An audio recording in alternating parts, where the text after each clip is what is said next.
Hey, what's up, guys? It's Jordan with the Laundromat Resource Podcast. This is show 180, and I'm pumped you're here today because today we have Jean and Paola on the show today. I hope I didn't butcher that. On the show today, and we're going to talk about building out a laundromat. And these guys built their laundromat from scratch, and you're going to hear the ins and outs of that. And I just wanted to take this opportunity for a fast lane tip. And if you're thinking about building out a laundromat, if you go back to all the different episodes of this podcast and other podcasts probably too, and listen to the people who've built out laundromats, even experienced people who've built out laundromats, it's not for the faint of heart. There are a lot of things to coordinate. There's a lot of things that can go wrong. There's a lot of things to manage during that process, and it can be a little bit intimidating. However, if you're out there and you are interested in building out a laundromat from either from the ground up or from what we call a white box, right? Something, a space that was not previously a laundromat, you want to turn it into a laundromat. If you're out there and you're in that category, it's something that you're interested in doing, and you want help with somebody to kind of manage that process with you and for you. We put together a team here at Laundromat Resource, and it is a killer team that we can help you do exactly just that. Everywhere from doing the research to find locations to actually put that laundromat in, and finding, doing all the demographics and pro forma research in order to figure out which locations are going to perform the best. And we have a general contractor that we can introduce you to who's licensed in all 50 states that's built out laundromats before. We've got connections with equipment manufacturers now as well as we've got a project manager that can help you oversee the build out process, make sure things are going smoothly and according to plan. And then we also can help out with branding and the rest of build out, machine, equipment mix, layout, all of that stuff is included in this service that we offer. So if that's something that you're interested in or you want to learn a little bit more about, go to laundromatresource.com/build, BUILD, and get some more information. And if that's something you're interested in, you want to talk more about that, fill out the form there and we'll get in contact with you to schedule a meeting. All right. All that sounded like a big commercial. Sorry about that. But I thought that was super relevant to today's episode. There is a ton to take away from the Spin King team here on the show today. So I hope you enjoy it. And we're going to get to it right after this message from our sponsors. All right, the business marketing resource giveaway is heating up even as the nation is cooling down. I've been hearing crazy low temperatures all around the country right now. There's still time for you to win a free custom website and a full branding package for your laundromat. Imagine your laundromat with a sleek new website and sleek new look and feel, and it's working for you 24/7 to bring you new customers. That's what's on tap here. So don't wait. Head over to buildwithbmr.com/win for your chance to win. And listen, all you got to do is fill out the form on there. It's quick. It's easy. It's a no-brainer. You can win a free site. However, there's also secondary prizes. So listen, it's a no-brainer. If you're in the market for a new website, or you're even just thinking about getting a new website or a brand redesign, this is the contest for you. So buildwithbmr.com/win. And the grand prize winner will be announced right here on the podcast, February 18th.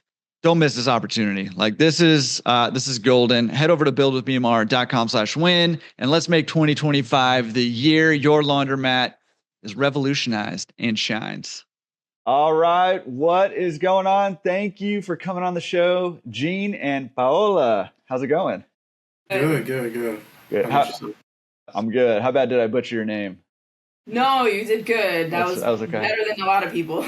Adequate at least. Awesome. Hey, I'm super excited to jump into your story. I think you guys have taken a pretty cool path that we're going to talk about here in a second. But real quick, can you give us a little bit of background on who you guys are, maybe where you're located, and then why laundromats, why you decided to go the laundromat route? Yeah. So I'm Jean. This is my wife, Paola. We kind of we came from a real estate background. So I own multifamilies, she owned multifamilies, and alongside that, I mean, the multifamily was kind of a side hustle for both of us, actually. So she has a background in physical therapy. I just come from regular corporate America, working as a compensation consultant. So, as you know, a couple years back, market kind of went crazy. So I was kind of looking for, how to reinvest or how to grow my portfolio, grab more multifamilies. Numbers didn't really make any sense. So at that time, I actually started selling. Actually sold my house because we were expecting. So I sold my house, moved down to Providence, Rhode Island, where my wife is from, and she sold her house as well. I mean, again, still looking for how to reinvest that money. And then, the world kind of stopped because, the pandemic happened. And then at that time, we're just looking around, and I'm just looking at other businesses of, what is still open and making money right now. So as you know, one of the 3 businesses that were open were like grocery stores, hardware stores, and laundromats. So taking that into consideration, again, we had this, lump sum of money sitting there from the sale of our homes, and just kind of looking at how to reinvest that. So dibbled and dabbled a little bit in stocks, bonds, CDs, savings accounts, but was kind of looking for something with a stronger return. So we started looking into franchises, and then we actually stumbled across a laundromat franchise. So we went that route. We did the meet and greet, met with the operators, actually went to their store, did a whole discovery day, kind of ran through the numbers and everything. After, sitting back and taking a look at it, we kind of just sat there and was like, this isn't so complex that we can't do it ourselves. I don't think we need to go the route of a franchise. So, after that visit, we kind of just came back home, did some research of my own, looking up on, just really YouTube University, just doing your own research and kind of... And scrolling on TikTok. Yeah. Yeah. So found a bunch of different... For science. Research. Yeah. Exactly. Yeah. So yeah, and then stumbled across, a number of different podcasts about, how to kind of get the process started, looked into the whole free laundromat thing. Wasn't a big fan of that. But stumbled across Speed Queen, got us in contact with a distributor, and then kind of got the ball rolling from there.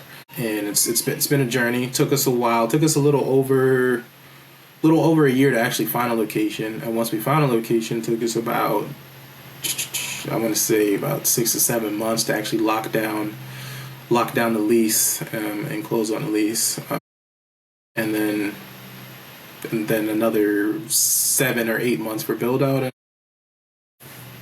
now we're here. 3 months ago, we opened up our laundromats. Awesome. So, okay. That was a lot. That was great. That was a good overview. So now I'm going to back us up, and we're going to, dig into there a little bit, because first of all, I think your story of being a real estate investor and then seeing those returns starting to dwindle and the equity starting to build and trying to figure out how to cash in some of that equity and some better return somewhere. I think that's a pretty common path that's taken to businesses like a laundromat sometimes. Mm-hmm. So that's cool to hear. I think a lot of people will relate to that. I'm curious, after you, did all the scientific research on TikTok, how did you go about finding a location and, for a laundromat? And were you looking for existing laundromats or spaces that you could build out, or both? And how did that all play out? Yeah. I think, so initially I didn't want to go the route of looking for an existing laundromat, primarily because, everyone talks about the zombie mat. And so I was thinking, I'm going to have to pay this person for the business, either the land or just pay them for the business or the lease. And then on top of that, I don't want to inherit all the problems that they have with old machines and whatnot. So I'm going to have to pay for the business, and then I'm going to also have to pay the lender for brand new machines. So at first our strategy was to look for build out. And also, mind you, as we were doing our research, we also found that, everyone sees the stat that's, nice and sexy, where it's, 90 through 93% of laundromats are successful. That kind of caused a lot of market saturation. So more times than not, you go and ask somebody to buy their laundromat, they're going to give you some astronomical number. So I didn't think that was, the best route for us to go. But yeah, primarily we were looking at, places that we could do a build out. What we found pretty early on when we were looking, the number one thing we ran into is people either didn't want a laundromat there because they had poor operators before, caused a lot of, riffraff. And number two, they didn't want somebody that was a brand new investor. Because the question that we always got was, do you have other laundromats? Do you have other businesses? And outside of us being, landlords and young property managers, they kind of didn't want to deal with that. So that's kind of the number one thing that we ran into when looking for a location. And I kind of touched on the story about how we found our location, because we actually found an old Advanced Auto Parts store. So we had initially made contact to them, I want to say January of 23 or 22. But it was I believe it was like January. And then it was a huge space, 6,500, which was a little bit more than we wanted. So we'd reached out to see if they'd be able to subdivide, maybe half of that. I thought, 3,000 square feet would be perfect for us. Turns out, the guy really wasn't interested. He kind of blew us off and said he wasn't able to, to subdivide. And then, we went on our way with looking for other places. We, again, kind of just bounced around, either getting denied for, being new business owners or not wanting a laundromat. So that, again, took us a good significant amount of time, about 10 or 11 months. And then fast forward to almost a year later, that our property that we have now, that we initially reached out to in January, that listing agent came back and reached out to our distributor. Once we contacted the distributor, they kind of assigned you someone like a real estate agent for laundromats. So that was helping us do the search for location. So he reached out to him about, almost a year later, saying, hey, I have a empty space. Do you have anybody that wants to use it? And then it's kind of history from there. Needless to say, after his property sitting there for well over a year, he was more willing to work with us. That's right. 2 years, I believe. Come to find out, it's been vacant for over 2 years, and enough time went by so he was willing to work with us. Yeah. You gotta squeeze them, at that point. You really did. We were here a year ago, and you could have been collecting rent already. Yeah. Okay. So you went the build out route. I mean, I like that. I think that what I like about you guys already is I think that route feels very scary to a lot of people, to go the build out route. Yeah. Frankly, probably a little bit for good reason. We'll get into what your build out experience was like, but it can be stressful and time consuming and expensive and a whole lot of unknowns, and there's a lot of details you got to get right on a build out. And so for sure could be a stressful experience. So, but kudos to you guys for building out. And, you found this spot. What did you like originally about this location when the first time you saw it? Yeah. What did you like about it? I think initially it was empty. Is that the main thing? It was empty, and they were willing to rent to us. It's a great spot, though. But So what I originally liked was one, that it was big, even though we thought that it was a little too big for us. But I did like the space. It was right in the middle of a Stop and Shop plaza. Now, Stop and Shop, they're going through a reduction, so they're closing some of their stores. However, what I liked was this was one of the top Stop and Shops in the state, and on top of that Stop and Shop just went through a $5 million renovation. So they were dumping money into there to have that be one of their top performing stores. So I like that. They have a Wendy's in there. They have a Dunkin' Donuts in there. So there's on a pretty heavy traffic road. And they have a Sally's in there. So women, right, we do laundry, we go to Sally's, we grocery shop, we buy coffee. It just works. Yeah. It was great. Yeah. I like it.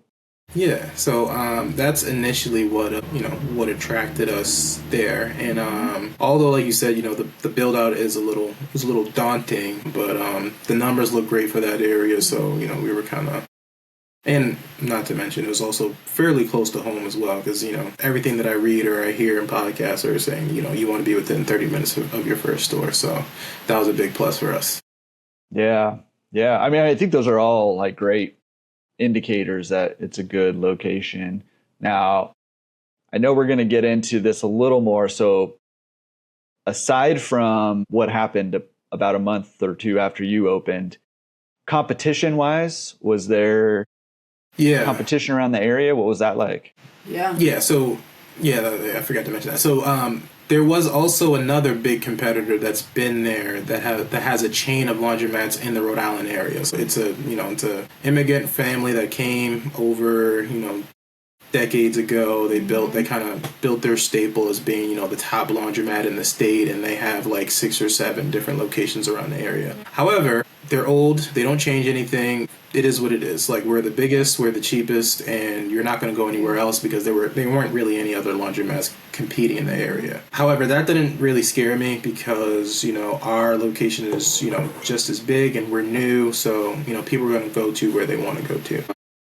So that was kind of our biggest competitor. So, but as you know, a month or two after we opened, another competitor that's fairly well known opened up around the corner from us, and they have just as big brand recognition as the other competitor that we first had. So now we have to compete with them. But we have our own little niche, being we have huge aisles. We have Santa Wash, which we're the only laundromat in the area that has that. So that's a big perk. So we're fighting.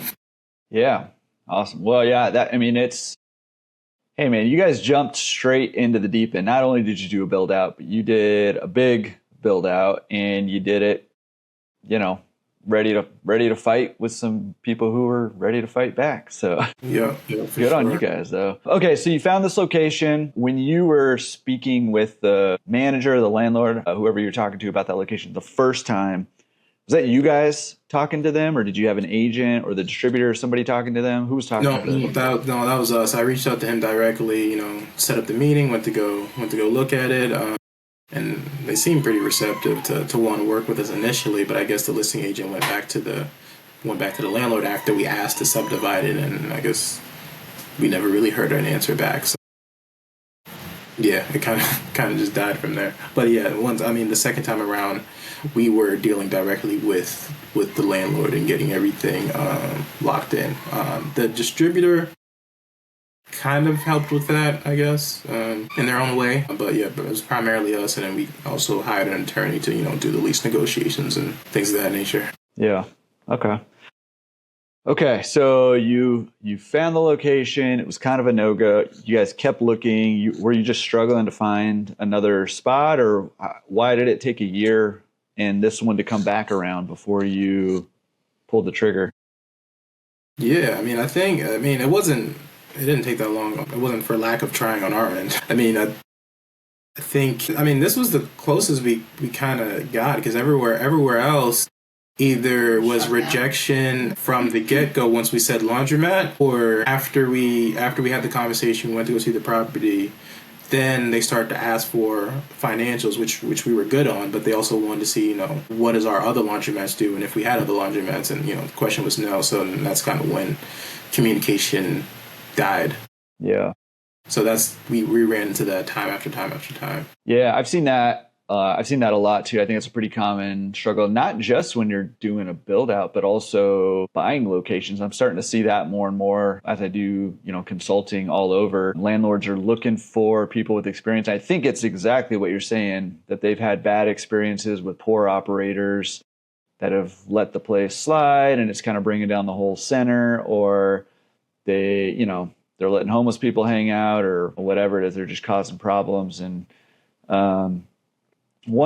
just if anybody's out there dealing with that situation and struggling with that, one thing that I've found effective, it's multiple times, is to get with a consultant. Obviously we have I'm not trying to promote our consulting or consultants over here. There's lots of other ones, probably less good than me and my team, but they're out there. I'm just kidding. But grab a consultant and come up with a game plan of exactly what you want to do and how it's going to be different when you take over, and say, hey, listen, I've hired this well-known consultant. They own laundromats. They know the industry. Here's a way to do that, to check out all that stuff. And we put together this plan, and here's what it looks like. And every time that I've done that with somebody, the landlord or the property manager has not batted an eye after that. So that's just something to, for you guys, it won't be a problem going forward. But anybody listening who's struggling with that, that's something to consider if you're in the midst of that frustration. Yeah, that's a good thing. And again, if you want recommendations on consultants that are not me, I would be happy to also give those to you. So again, not trying to sell our stuff. Okay, so going back to it, that's a real struggle. What do you think changed? Do you think it was just the time that property was sitting there vacant that changed, that made them say, okay, let's play ball with these guys? Yeah. We think so, yeah. Yeah, I'm pretty sure. Yeah, because the first time it kind of felt like... Yeah, because at the initial time we made contact, it had only been vacant for about a year or a little bit over a year. And I told you, we kind of went our way and then fast forward another year. So at that time, it was 2 years. So I think that he started to sweat a little bit, and it's like, all right, it's been 2 years. So let's get going. Yeah.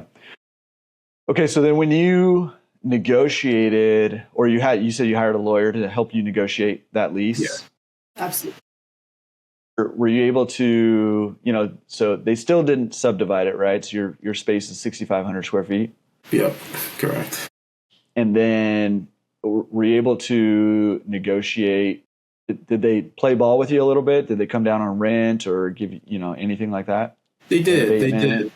So yeah, we were happy about them being flexible with coming down on the rent.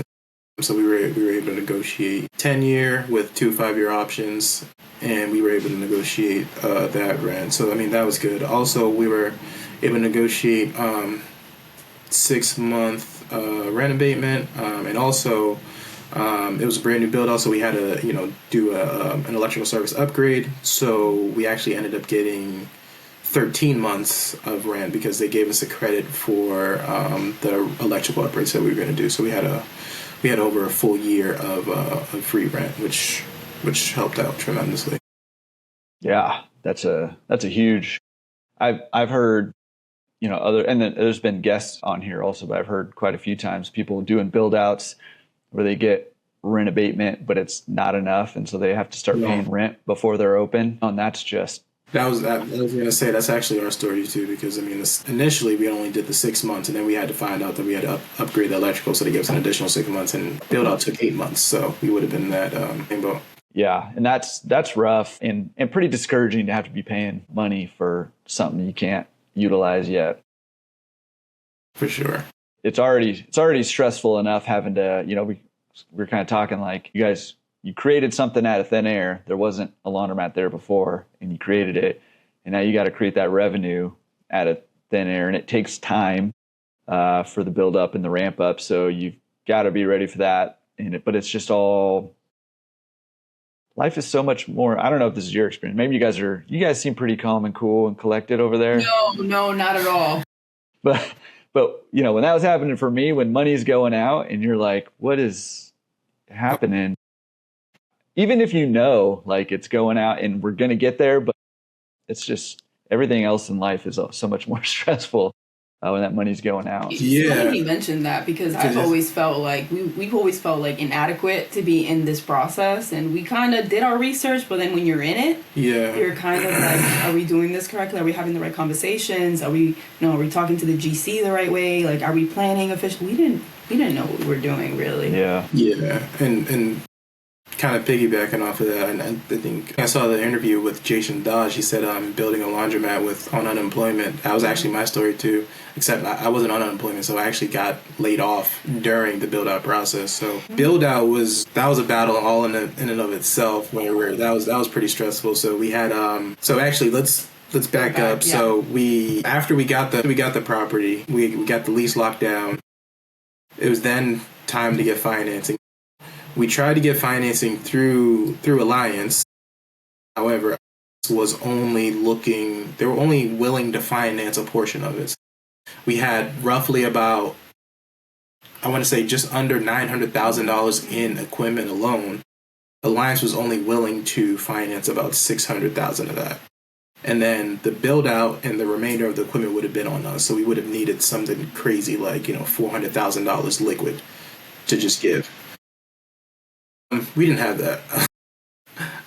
So thanks to you and your platform, we actually found we found a broker, Bo Eckstein, that kind of put us in touch with the SBA lender that was able to finance the entirety of the project. The reason I said that was such a stressor was because we had allotted $250,000 for build out.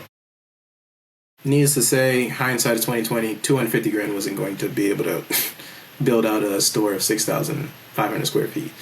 So that was a challenge in and of itself. So in the beginning, we're looking for different GCs. So we're going through SBA lender. Everything is on the up and up. They need papers, they need documentation, they need everything. Whereas with Alliance, you're taking care of the build out yourself.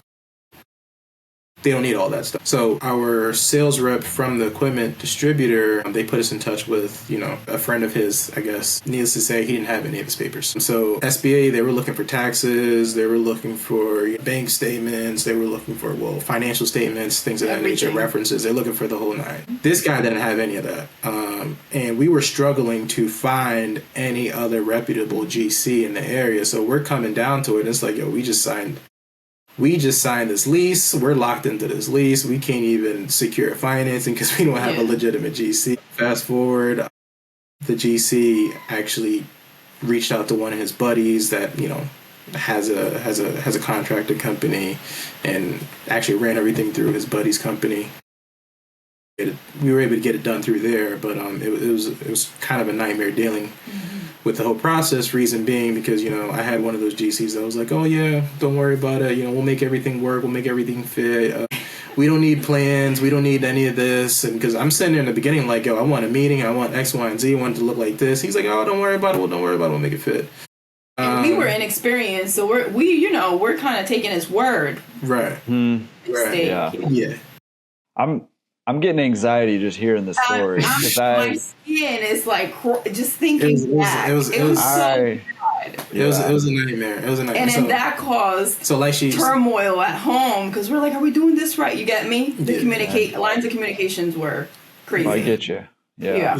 So like she said, I mean that was pretty stressful because in the beginning he was promising us the world that he was going to get everything done, and then fast forward, I think I want to say like it wasn't even a full 3 months, but almost 3 months later, he's like, "Oh yeah, I don't know, we don't have any more money," and I'm like, "What do you mean? What do you mean you don't have any more money? Like you know what the budget is?" He's like, "Well, I didn't know you had 250," and I'm like, "You signed a document from the bank that says you know what the budget is." And mind you, this is the time that I'm getting laid off, so I don't have any more money to pay out of pocket for all this other stuff. So I had to essentially wipe out my savings to get the project done because we had a terrible GC. But yeah, that was kind of a nightmare to deal with. And mind you, instead of 6 months, which was promised in the beginning, the build up took 8 months to complete. So okay, I want to. You put it really nicely. That was well said. I'm catching that. I'm catching that drift. And I mean, listen, building out's it's tough. And like I said, you're going in the deep end, and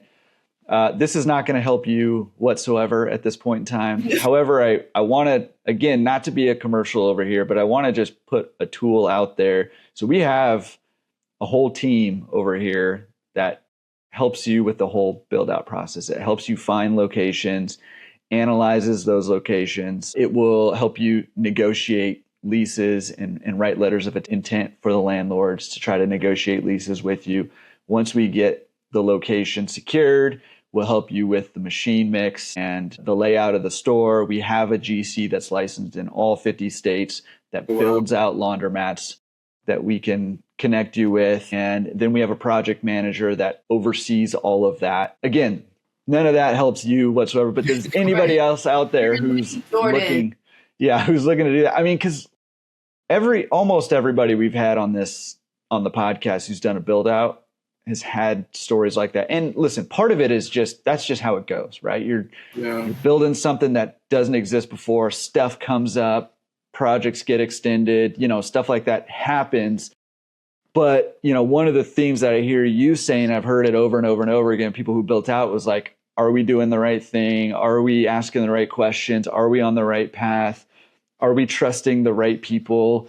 And it's just hard to know that when you've never done it before. And so anyways, if anybody's out there, Jordan at laundromatresource.com, or go to laundromatresource.com/playbook, and you can book a free strategy call, and we can at least just talk about that option out there. Okay. So that's all of that. I just want to put that tool out there.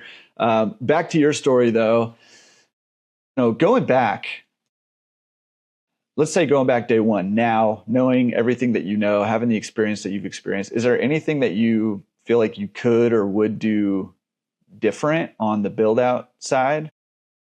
I would have hired. Professional. I would have used your resources in terms of the consultant and hired one of your GCs, because that would have saved us a lot of headaches, a lot of money. But no, so I keep saying this. This was like kind of like divine intervention. Like we were supposed to go through this, because literally, like we went through a number of different GCs, and either of them didn't have their paperwork together, or we just couldn't find a legitimate GC. So it was kind of we were stuck with this guy. And mind you, this is the guy that the equipment distributor recommended us to. So I know you just mentioned all the resources that you guys provide. I was of the understanding that the equipment distributor does all this for you. Which they did.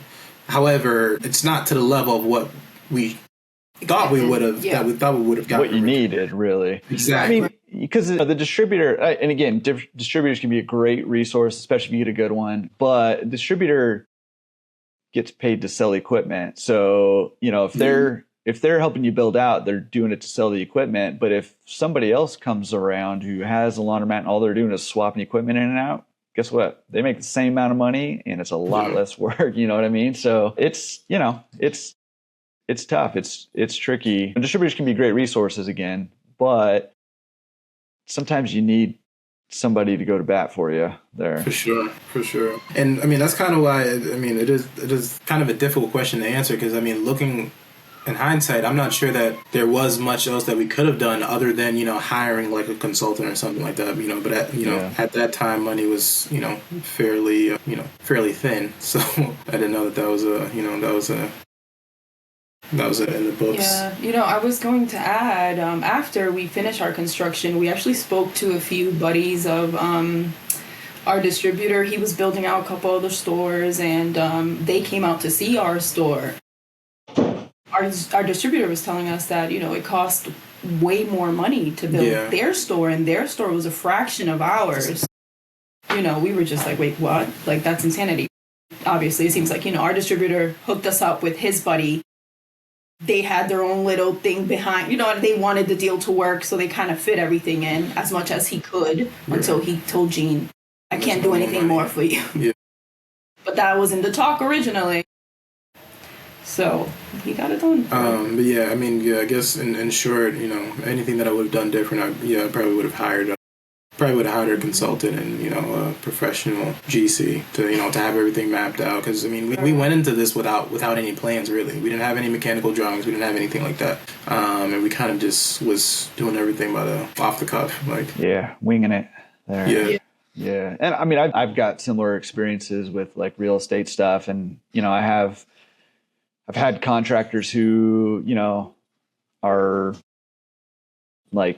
are not licensed, but they use somebody else's license, and they, like that whole scenario. And I just never see that playing out well. Like most times they're licensed for a reason, and they're not licensed for a reason. That's funny, because our SBA lender said that. He was like, you know what, if this guy doesn't have any taxes for the past 2 years, I'm not sure you want to use that guy.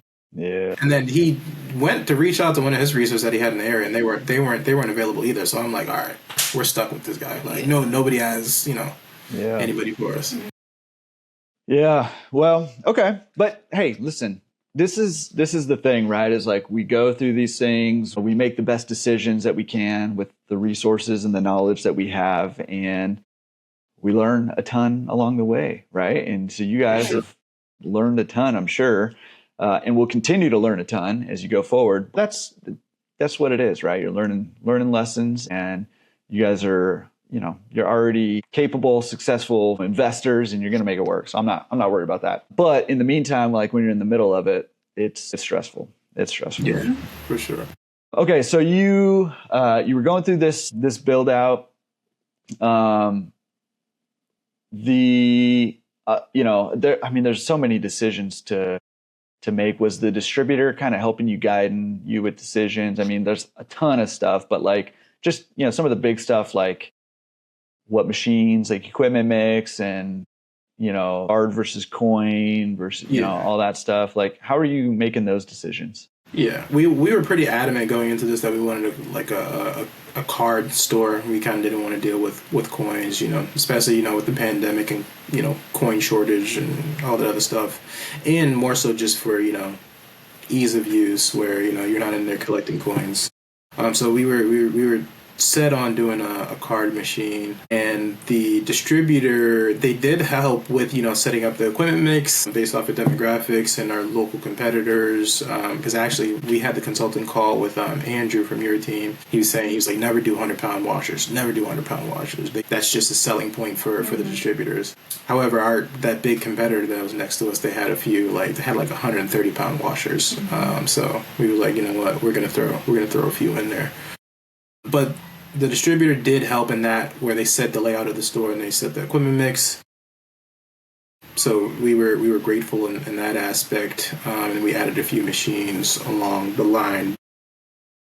Other than that, they kind of gave us a gist of how the store should be laid out, but then from there it was kind of all us. We kind of took it on, designed a store in terms of like how we want the attendance center to be, with some inspiration from other top performers or operators in the industry, and designing the store. But yeah, if you ever look up our store, Spin King Laundromat in Pawtucket, you'll see we got some inspiration from Dave Men's store. Jason Dodge. And a lot of Laundry Genius too. So we took some inspiration from a lot of those guys. Kind of made our store our own thing.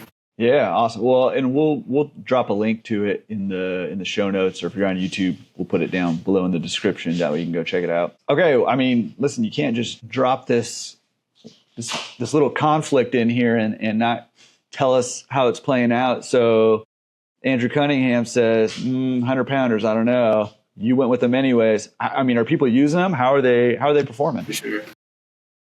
Yeah, I'm actually glad. No, Andrew gave us a lot of great gems. Yeah, totally. That guy knows the business super well. Yeah. Yeah, no. And we like how he was straight to the point. Yeah. No BS.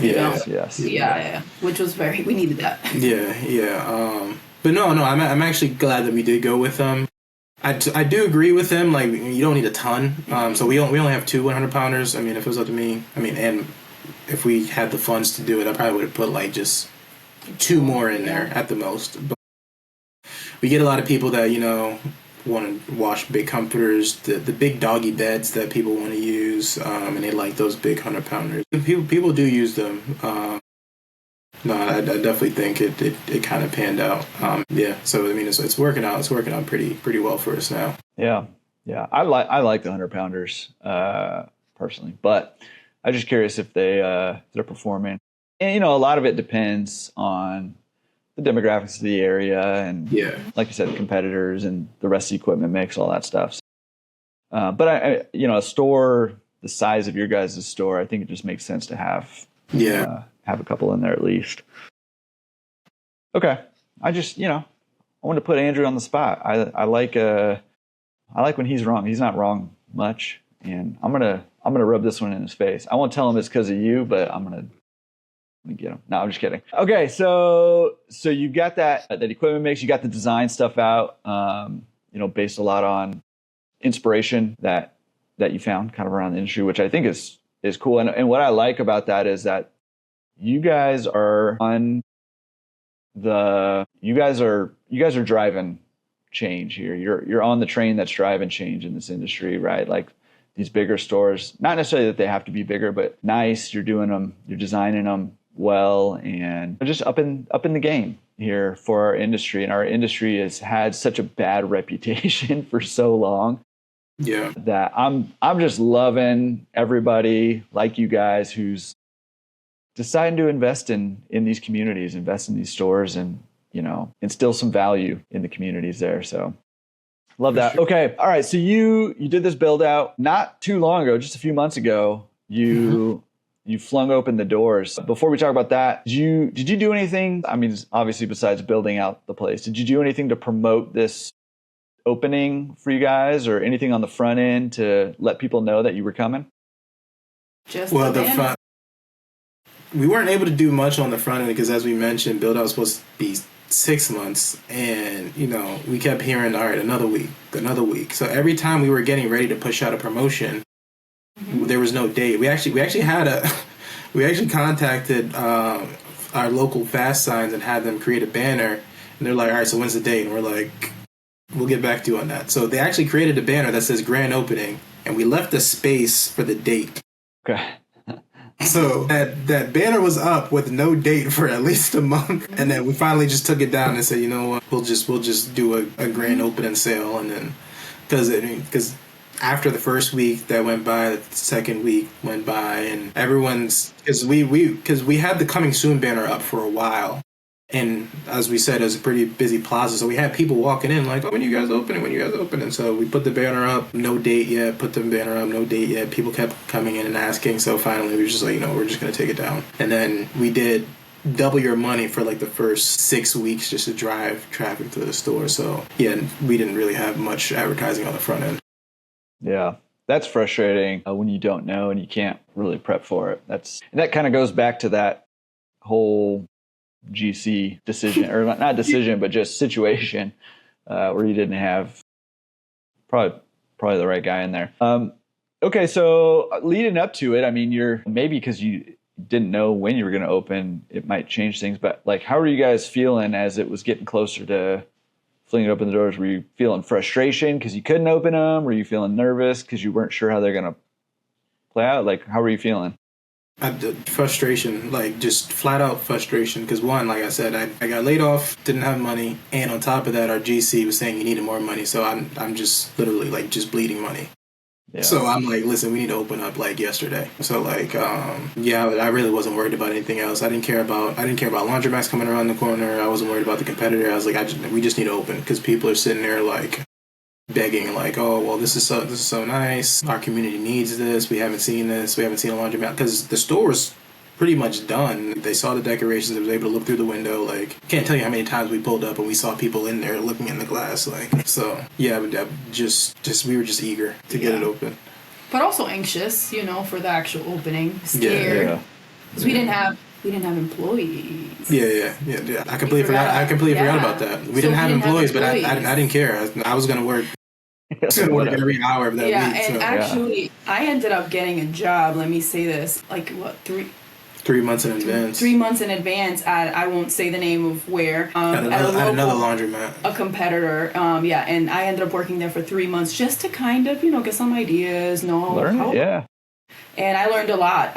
We wouldn't have survived, I think, the first couple months if I didn't get that job, and it helped us tremendously. But obviously, we're still super anxious opening the doors. And I was asking him, like, "Are you sure? You sure you want to open this weekend?" He's looking at me like, "Are you insane? Like, do you not know we need money? We have get some money coming in." Yeah. Like, well, that's tough, man. I mean, you don't have employees. You're opening up. Maybe opening up, maybe not opening up. You're trying to figure out what exactly to be doing, how to run the business. You got laid off. Like, oh my gosh, man, this is... While raising 2 toddlers. We haven't even thrown in the toddlers yet. That's... Oh my gosh. Yeah. Well, okay. But you made it. You survived. You got the doors open. Talk about, what was it like when you did finally open the doors? It was good. So we actually did a soft opening. We did a soft opening for the first, I would say, 2 weeks or so. Yeah. Yeah, we did soft opening for the first 2 weeks, and we got a fair amount of traffic just off of that. And a lot of it was just, word of mouth for the double your money. And a lot of people knew that we were coming just from being in that plaza. But yeah, no, double your money drove a lot of traffic to our store, and just how nice and how big and how spacious. Like our smallest aisle in there is like 9 feet. Whereas, it's that's our smallest aisle. So like, Whereas, some of our competitors, their biggest aisle is like 8 feet. Yeah. Needless to say, like, people in that community haven't really seen a laundromat that size or that nice. So we got a lot of traffic just off of that. So it was pretty good. We were just under break even our first month. So. Oh man. So yeah. Okay. To our surprise. Yeah. Yeah. Well, I mean, I know there's that ominous thing hanging over, so I'm sure that affected things too. But hey, that's pretty good. And one thing that I see, and this is kind of what I tell people, is if you're gonna build out something new, just plan on 6 to 18 months until you kind of hit that break even point. Now, obviously, it can happen a lot faster than that. And sometimes it happens where you're break even or even making money that first month. And part of it depends on your ramp up process. And the thing that was surprising to me about you guys being close to break even that first month is you didn't really have time to promote the opening beforehand. And you did two weeks of that soft opening. And, that's good, all good signs. Yeah. But like I said, there's more to the story coming. But so when you guys opened, were you guys manning the shop, or have you guys hired employees yet, or are you guys still running this thing? Yeah. What's that looking like right now? Yeah, so we've hired employees now.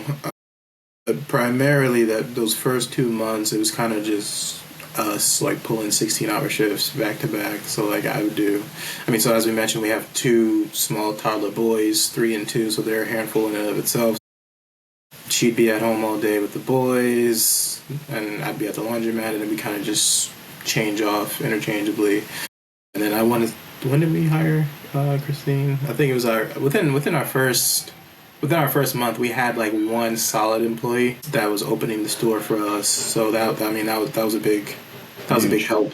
Yeah.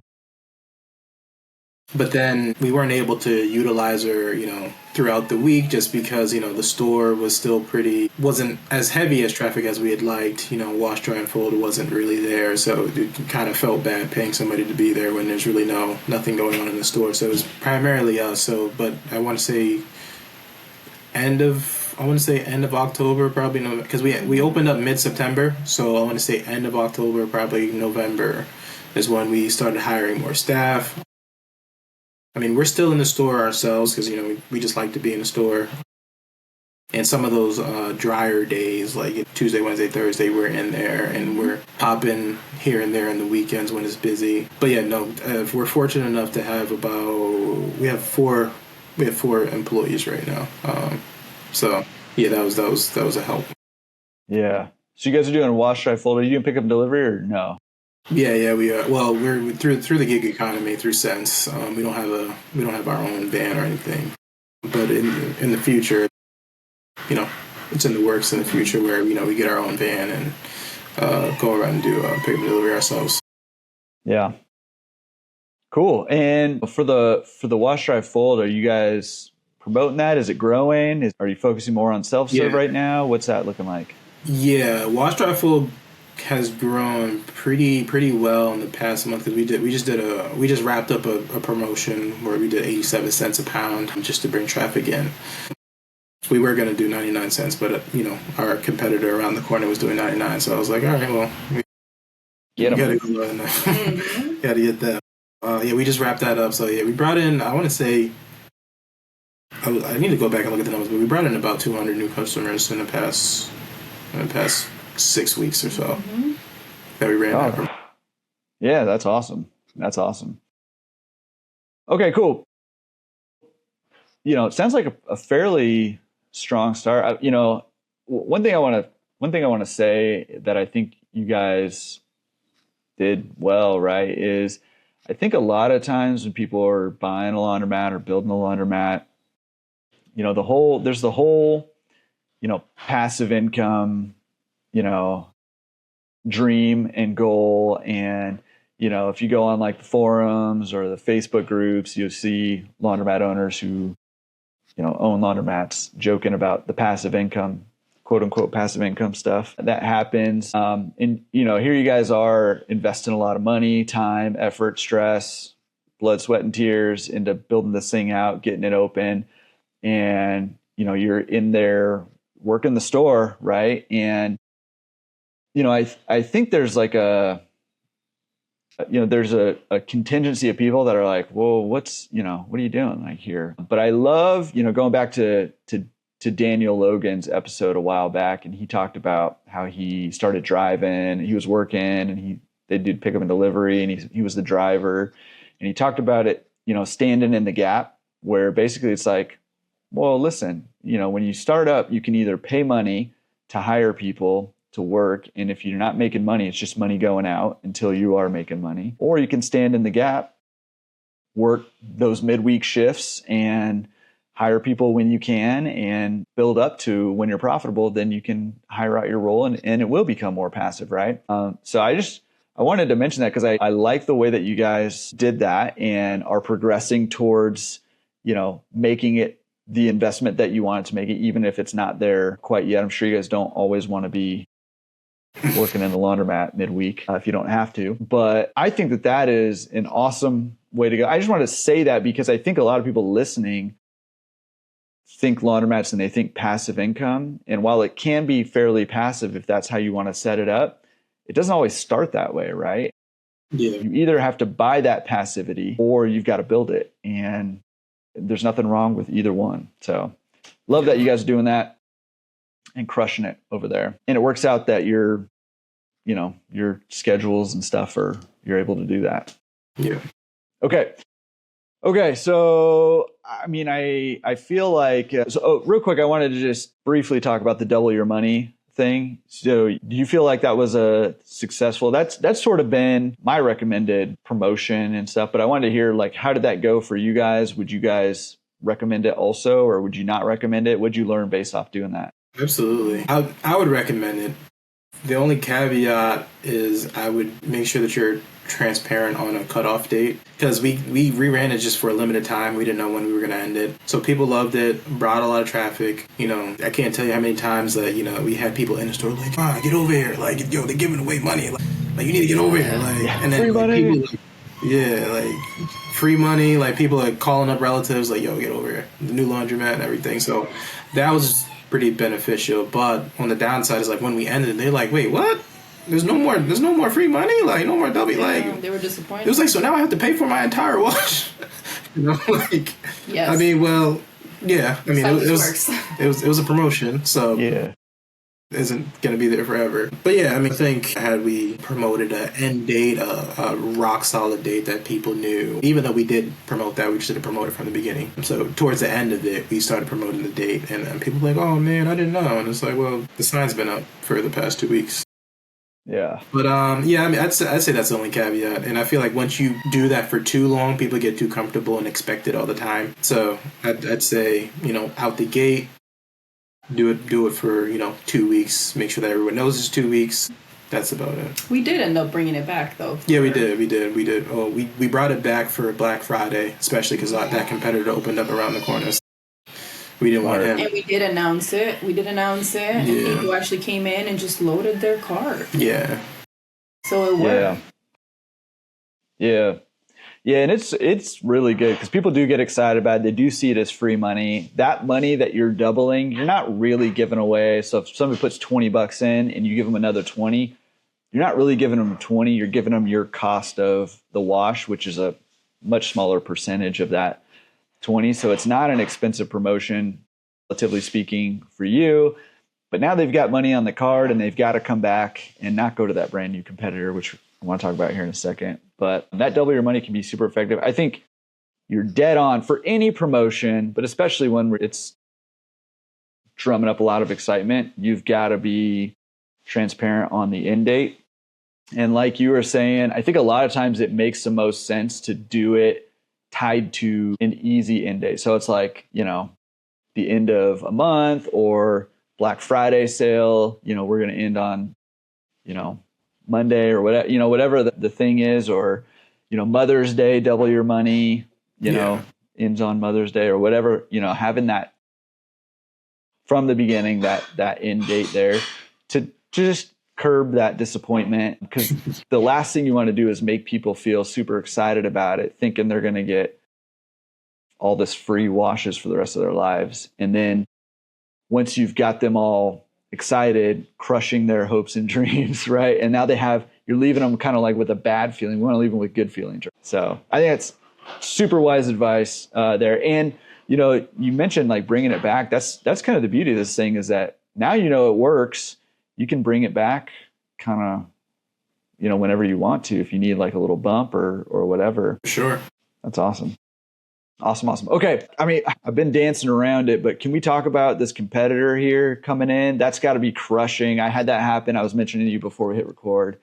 That happened to me in one of my locations. They actually opened up the day I took over, and it felt like getting the wind knocked out of me. And I don't know. So tell us about that a little bit. What was that like? Did you know they were coming in, or what was that whole process like?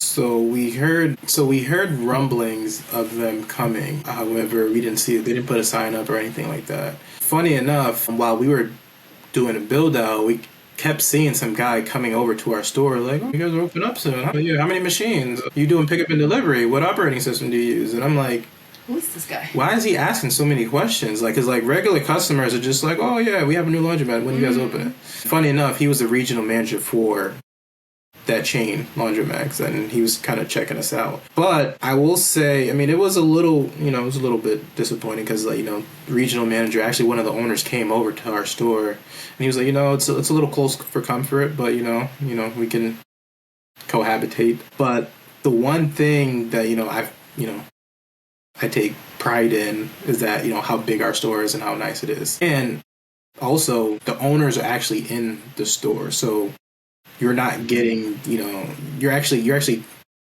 meeting a welcoming, friendly face when you walk in, and it's an owner of somebody that owns the business and that actually cares as well. So, I mean, that's kind of why we like being in the store. We like talking to, the people in the community, hearing those stories, because, a lot of times, you don't get that walking into, other laundromats, especially for a big chain like that. You're not going to come across the owner and sit down and have a conversation with them. Yeah, people appreciate that.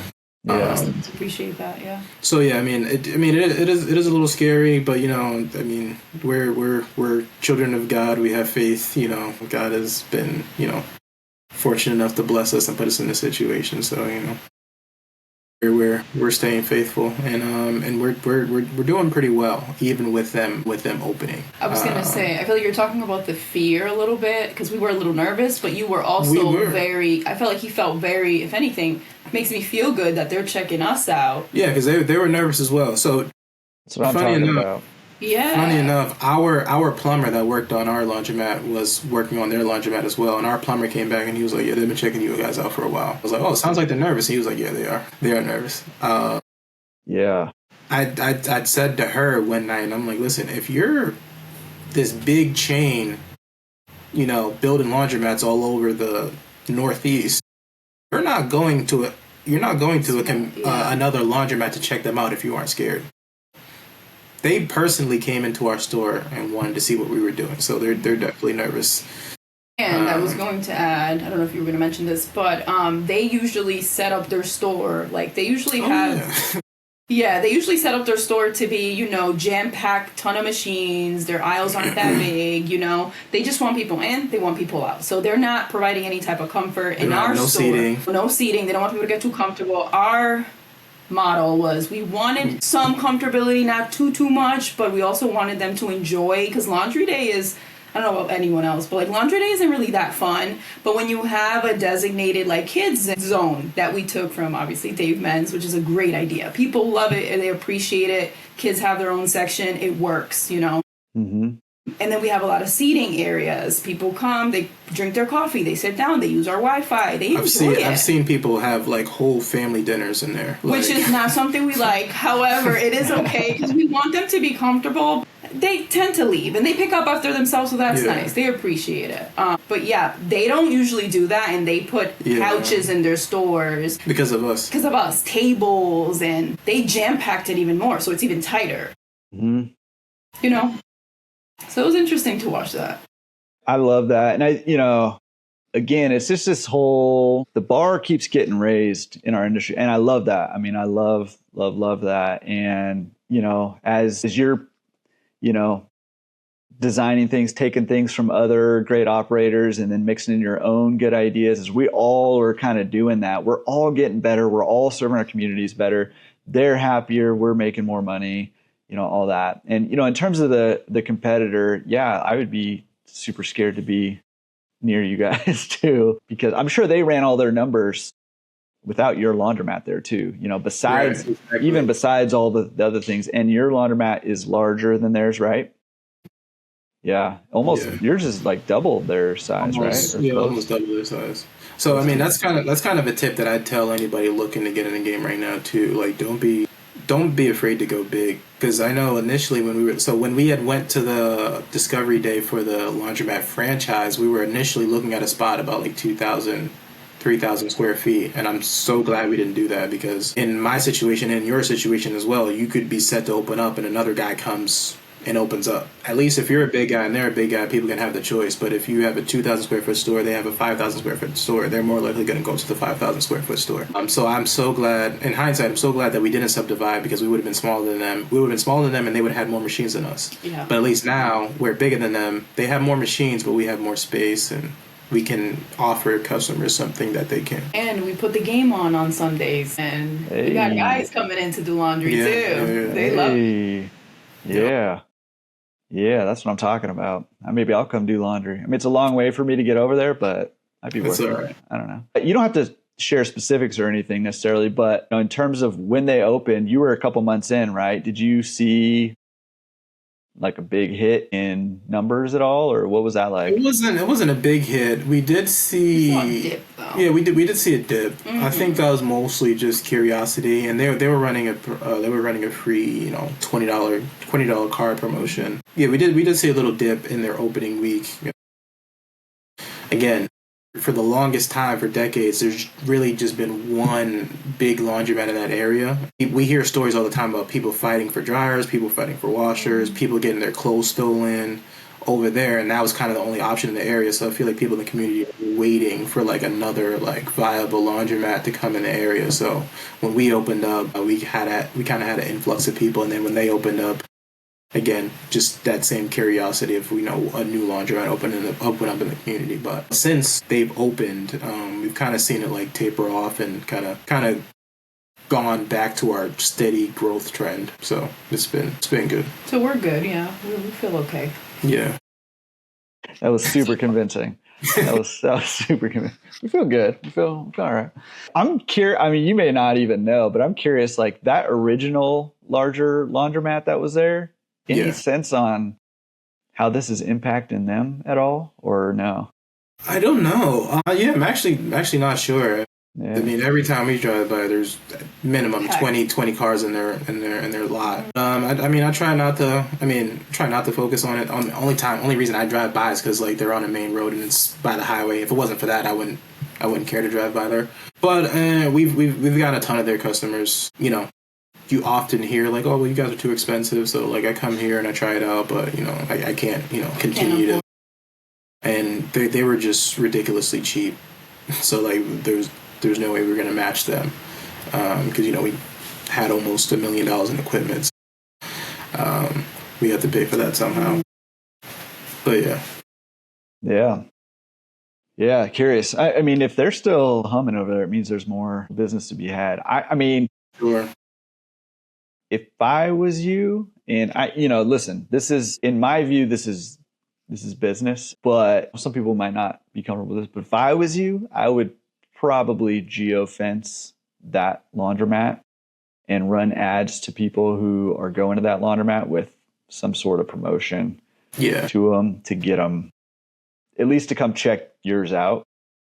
Yeah, we put a double your money sign across the street from their laundromat. We'll probably do more of that in the future. Yeah, I think that geofencing campaign could be, pretty effective, especially if they're still humming and you've got a significantly better experience at your laundromat. Sometimes it's just about getting people in there and getting them to experience your laundromat to understand what they're missing out on, really. So when we're talking new competitor coming into the business or coming into the area, I'm curious from you guys, going forward, have you like adjusted numbers at all and made new projections, or has your distributor kind of helped you with that? No. yeah. You're just head down running the show. No. Yeah. We've just kind of been plugging away in terms of just building the business. Yeah. We kind of haven't readjusted our numbers or anything like that, or ran projections. But, yeah. I mean, we kind of just been, plugging away at growing the business, really. Yeah. Which is fine, which is good. The other question I had was machine wise. You said you had the Speed Queen Touch. Is that what you said? Yep. Yeah. The other new competitor, what do they have? Do they also have the same, or do they have something different? Yeah. Exact same machines. They have Laundromats. I mean, they have Laundroworks. We have Laundroworks. They use Sense. We use Sense. Mm-hmm. So like they literally copied us to the T. Yeah, that's right. I mean, I don't know. Okay, so did your distributor tell you that they were coming in at all? He told us that he told us that he heard some, words, or heard something in the grapevine that, they may be coming. But then he was like, oh, well, I heard they backed out because you were coming. So mind you, we have the same equipment, so I thought that they were getting it from the distributor, so I thought the distributor would let us know. But come to find out, they say they buy directly from Alliance. They don't go through a distributor. So, but our distributor did hear about it, and then he kind of never said anything about it again because he was kind of scared for us, but yeah. Yeah, okay. I'm like, he had to know. Come on. Yeah. He had to know. And I just feel like, I don't know. I just feel like he should have helped you out a little more on that one. But anyways, okay. So, you're a few months into it now, and you're still in that growth phase, right? Which is still, maybe you're out of it. Maybe you're feeling good about things right now, but a lot of times this is still that phase where you're a little nervous and you're like, is it going to grow fast enough? That rent abatement's probably coming up here pretty quick. And, I don't know about loan terms and stuff like that, but that might be kicking in here pretty quick. And if they're not here yet. So that's that point where it's a little or a lot scary.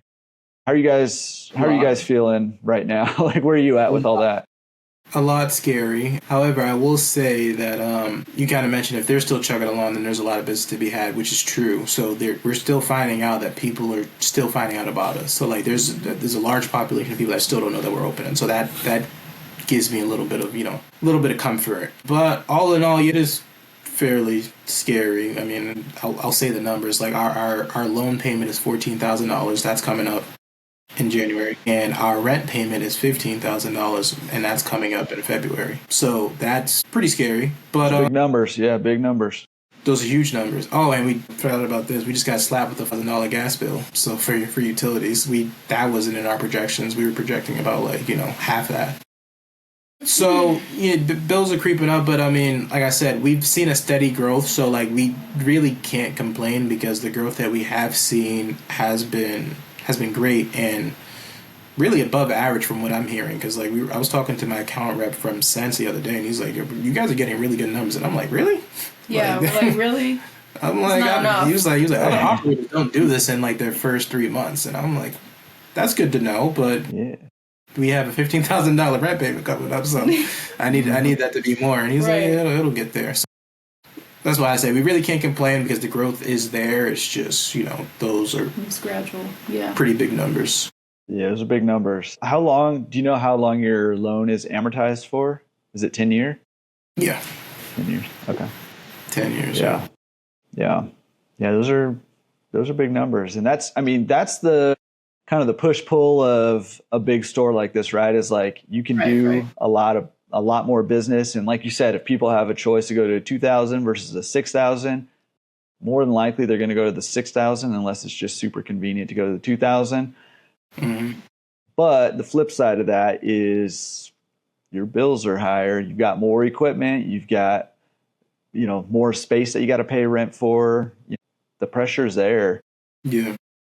I think you're in that phase right now where any time that you can dedicate to drumming up new business, finding new sources of revenue, gaining new wash, dry, fold customers, getting more awareness for self-serve customers, pedal to the floor, throttle full out for the acquisition of customer bases, right? And you can kind of project some numbers based off some assumptions, and eventually you'll hopefully have these numbers of like lifetime values of customers or annual value of customers, both on the self-serve and the wash, dry, fold side, and the pickup and delivery too. But once you kind of have those numbers, you'll know like, hey, every wash, dry, fold customer we get is worth $1,200 to us a year or whatever it is, right? Mm-hmm. Then you'll know like, okay, listen, let's go out and get wash, dry, fold customers, right? Let's go find them. Yeah, that kind of leads to a question for you too, because I was going to ask, what kind of promotions have you seen have worked for you? Have you heard from other operators that kind of really help to grow their business in those kind of like early stages of opening? Yeah, so different ones for the different kind of aspects of the business, like that self-serve customer. I think the double your money is great in terms of promotion wise. Even, and I believe you can set this up with LaundryWorks too, but even having a, one time only double your money.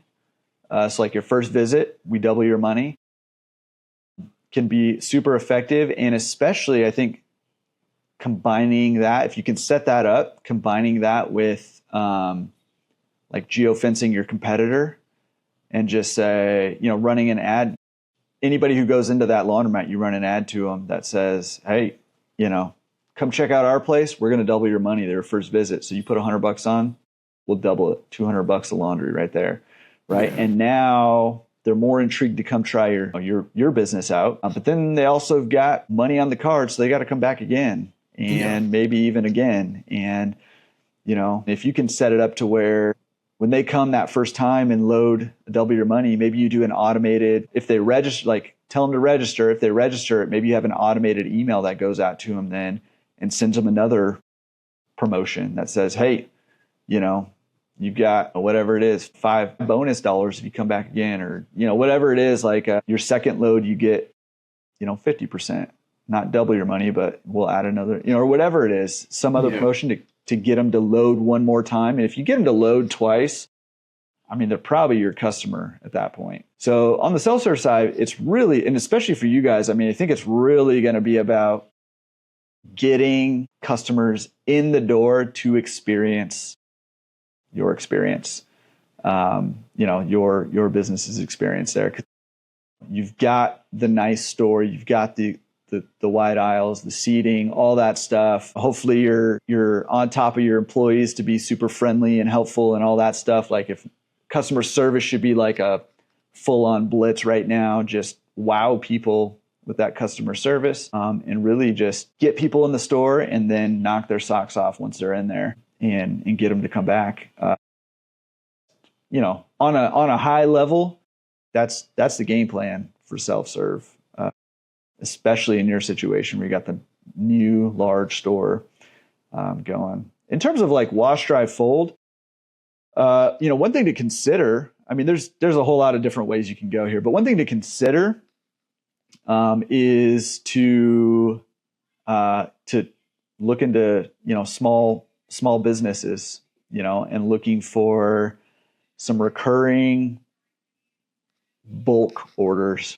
And maybe this is an opportunity as you've been able to hire some people for some of the off hours. If you still have the energy and the determination, maybe just use your car and just say, massage parlor, give us a shot. Let us do a load, for you, and see how you like it. That way you guys can focus on, here's our rates, whatever it is, and have that high touch, and maybe you just go pick it up in your own vehicle and throw it in the back there.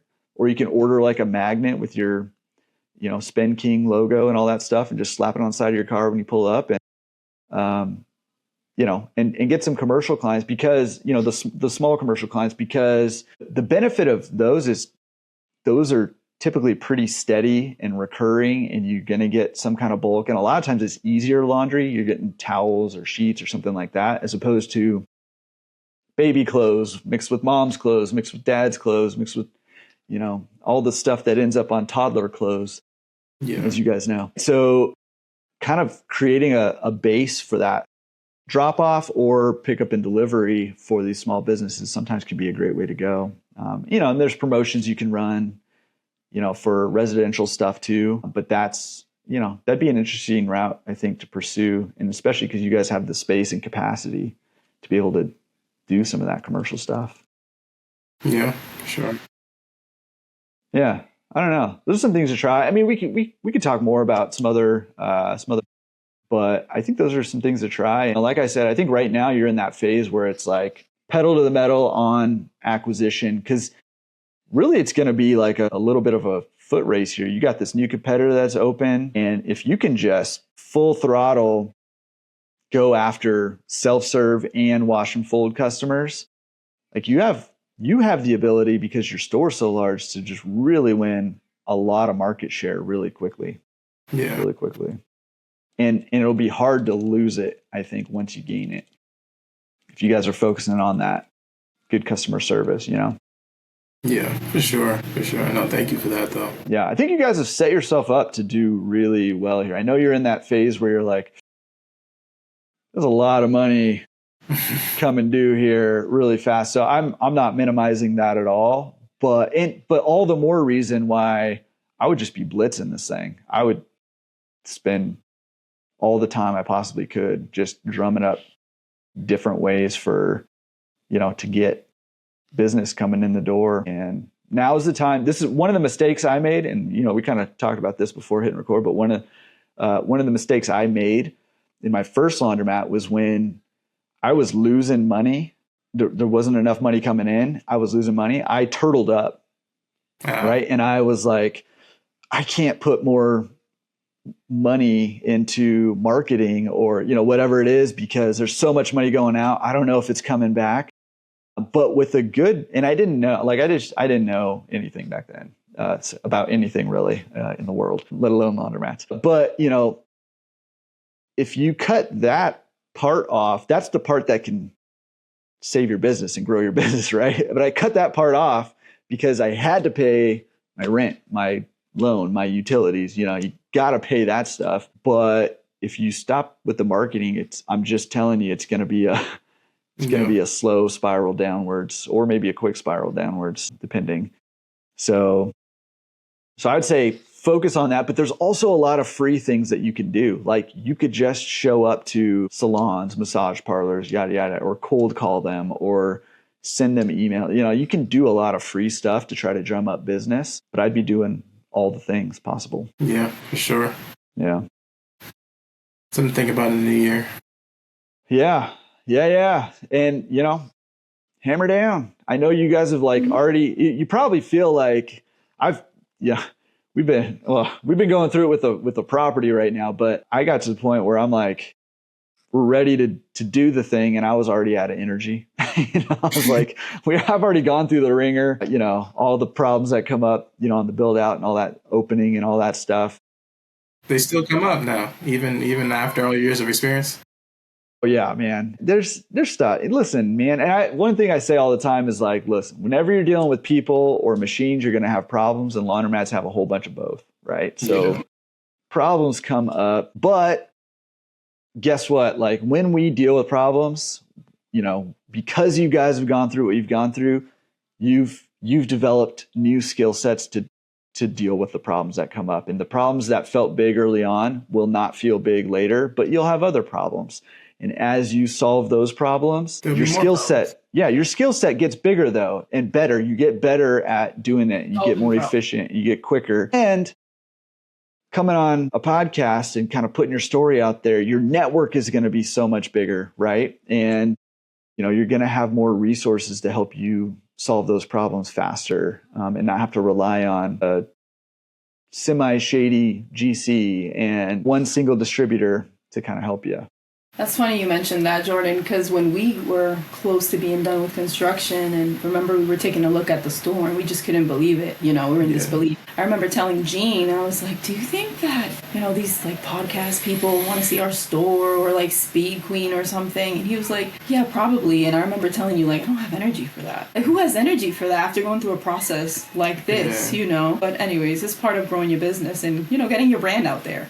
Yeah. Well, and listen, the energy for that stuff will come later, I would say, for you guys. Like you need to focus on growing the business right now. You're in that growth phase. So, once things are smooth sailing and you're grossing $80,000 to $100,000 a month, which you'll probably get to, then sure. Like, show other people your store, let people see how you designed it, let people see how you're operating. But until you're at that point, focus on growing that thing. And like I said, I get like the energy you've put into getting to this point has been like a huge amount, not even mentioning the energy suck that, well, I don't want to say, this is going to sound negative. I don't mean this in a super negative way, but having toddlers is energy depleting, but they're also energy giving and life giving. I want to say that, and then getting laid off sucks energy, and all this stuff is like an energy suck. But you've got more. Like, dig deep and go out there and like build this thing into something great. Because if you can do that, if you can manage to do that, you're not going to regret it. Like, you will not regret it, and it will give you that freedom that you originally got interested in the business for. Yeah. But you guys are crushing it, man. I know that it may not feel like that right now because you're so early on and the situation got messy for you, but you guys are crushing it.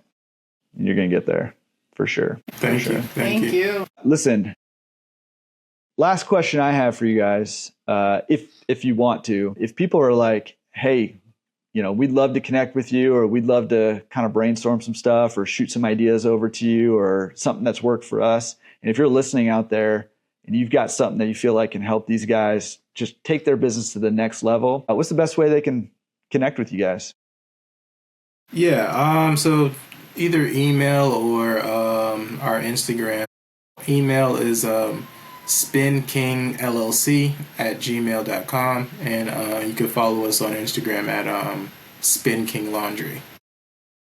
So cool. That'd probably be the best way to get in touch with us. Yeah, we'll have all that in the show notes too. That way you can connect up with these guys. And again, I think this is going to open a whole new network to you and get you kind of, connected with some great people who are, I say this all the time, is like, we can go farther, faster when we're working together. And sure. A huge part of that is having the right community around you, people who are willing to share their ideas, share what's worked for them, share their struggles and resources, which is why I really appreciate you guys taking the time, despite our early technical difficulties, taking the time to come on here and share your story and how you got to this point, because you're at a point right now that a lot of people listening to this want to get to, and you're there. So appreciate you guys for coming on. So much really good information, but also just your story is so good. And thank you for having me. Well, we're gonna have to have you on again when you're. Yeah, I was gonna say, are we gonna do it again? Like 2 to 3 years when Spin King really takes off? Yeah, I don't think it's gonna take that long, honestly. Thank you. Thank you. Yeah, but yeah, for sure. If you're willing to, I for sure will have you anytime. Actually, you're welcome anytime. We want to do one every week. We'll just open a whole nother segment. We can just do one every week for you guys. Hey, I'm here for it. Yeah. But maybe you should focus on growing your business though first. Yeah. But yeah, no, appreciate you guys and coming on and sharing. And again, if you guys want to connect up with these guys, shoot them an email, spinkingllc@gmail, or check out their Instagram. Again, we'll have all that in the show notes. And guys, I cannot wait to hear the crushing it story here, probably in less than 2 years, maybe in like a year or so, where you guys are really just hitting on all cylinders. It's going to be great.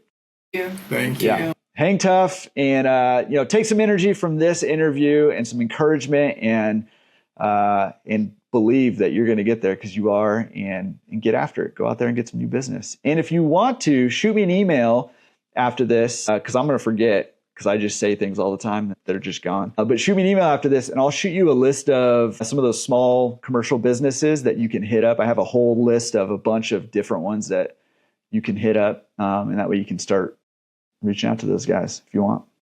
Cool. That goes for anybody out there. If you want that list, shoot me an email. Jordan, Jordan, @laundromatresource.com. Hey, thank you, Jordan. Awesome, guys. Yeah, appreciate it. We'll talk soon. Bye. What an awesome episode. So much good stuff in there.